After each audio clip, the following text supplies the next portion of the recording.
Agent Aircom, bonjour.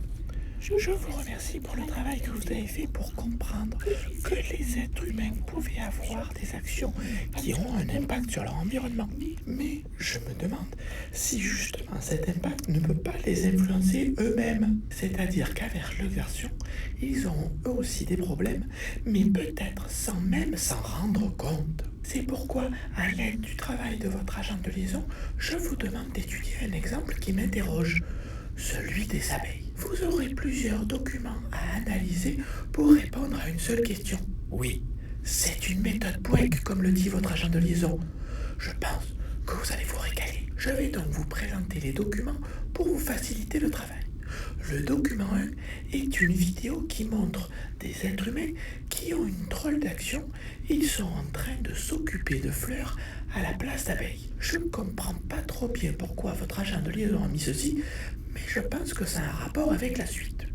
Je vous laisse la regarder.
2e document est un graphique qui vous montre que le nombre d'abeilles disparaît depuis 1945. Je vois bien que ce nombre chute, mais je ne comprends pas pourquoi. Le 3e document est un texte. Vous allez donc en avoir la lecture pour ceux qui ont du mal à lire ou qui préfèrent en avoir une version audio. Allez, je vous retrouve juste après cette lecture. Les premiers pesticides reconnus comme efficaces n'ont commencé à être utilisés par l'agriculture qu'après la fin de la Seconde Guerre mondiale. C'est à ce moment-là que leur utilisation s'est généralisée pour pouvoir augmenter le rendement de la plupart des cultures. On utilise des pesticides pour protéger les cultures des insectes, des mauvaises herbes. Les pesticides jouent un rôle majeur dans la production alimentaire. Ils permettent de préserver et d'augmenter le nombre de cultures.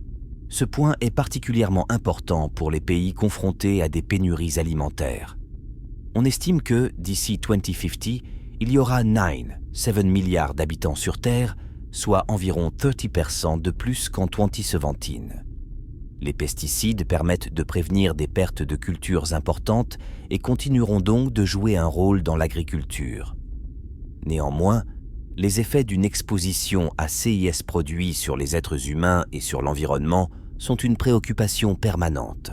Enfin, le document 4, ici, est une vidéo sur le rôle des pollinisateurs. Oui, apparemment, ce sont des insectes qui ont un rôle très important dans la reproduction de certaines plantes, notamment celles que mange l'être humain. Ça serait peut-être en rapport avec la vidéo numéro 1. De toute façon, je vous fais confiance. Pour chercher les liens et répondre à la question de ce POEC, je vous dis bon travail et à bientôt. Les insectes qui nous nourrissaient en papillonnant. Tout ce qui vole et bourdonne vous agace ? Alors, écoutez bien. Abeilles, guêpes, bourdons, mouches, papillons raffolent du nectar des fleurs, à tel point qu'en butinant, ils se mettent du pollen partout et le transportent d'une fleur à l'autre. D'où leur nom, les batifoleurs. Pardon, les pollinisateurs. Grâce à eux, les fleurs deviennent des fruits, des légumes et des graines. Sans les pollinisateurs, adieu fraises, courgettes, tomates, café ou cacao, soit plus d'un tiers de ce que nous mangeons. En fait, sans les pollinisateurs, c'est nous qui aurions le bourdon. Préserver la biodiversité, c'est aussi nous préserver.